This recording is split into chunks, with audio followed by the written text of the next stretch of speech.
South Philadelphia, a new season is beginning for a couple who have operated a family butcher shop for almost 40 years. Harry Creamy and his wife, Antoinette. Being 61 now, I wonder where all those years went from being 20 and 30.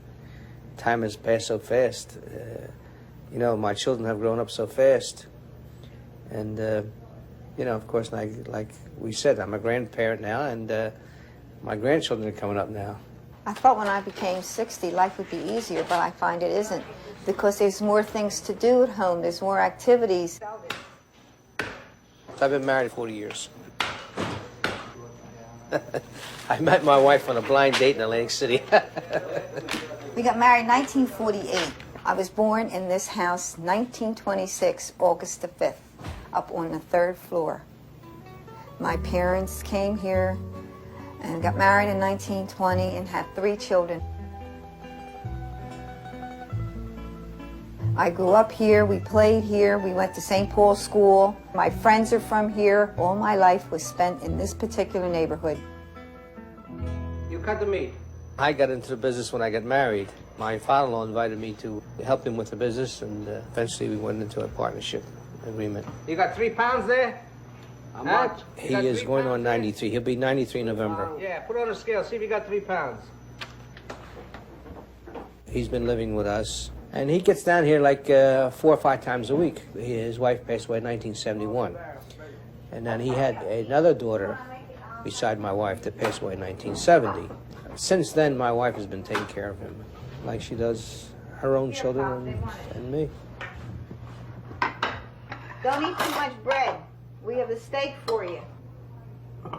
That's the only worry I have, is that I should go before my father, and I wouldn't want anyone put my father away. My father belongs home. He deserves the honor and glory of dying at home, like my mother did.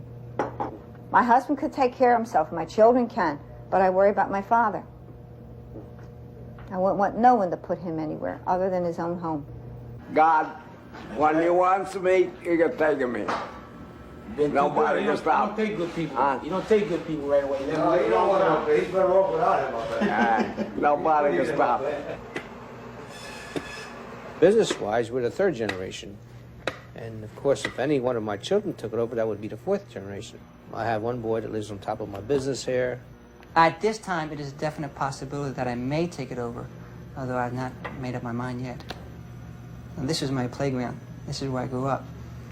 I really can't say that I would trade it for anything else. It was a learning experience, not only as a trade, but as I grew closer to my parents because of it. And I appreciated how hard they worked and how difficult their life is to work in that business. The neck, the rack, I can cut your piece like this.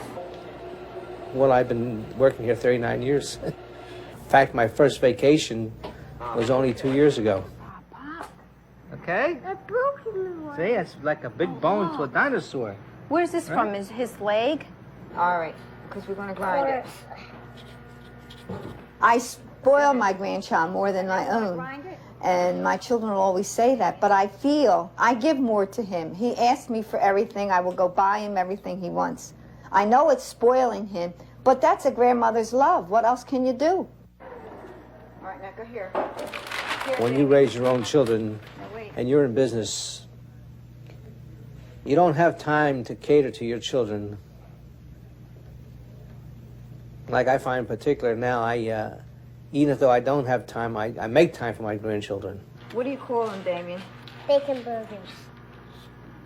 The biggest important thing to me is my family life and raising my children and seeing that they get a good education. If there's one piece of advice I would give to the new parent, try to talk to them. See what they're thinking, see what they're saying.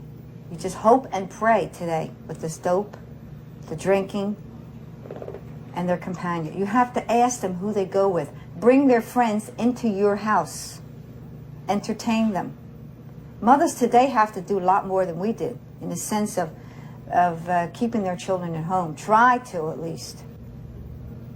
That's the only way you're going to have a happy family. The door's always open. I got news for you. They all have keys to my house. They all walk in anytime they want. There's no need. There is no invitation. This is their home. They were born and raised there. I'm the mother. He's the father.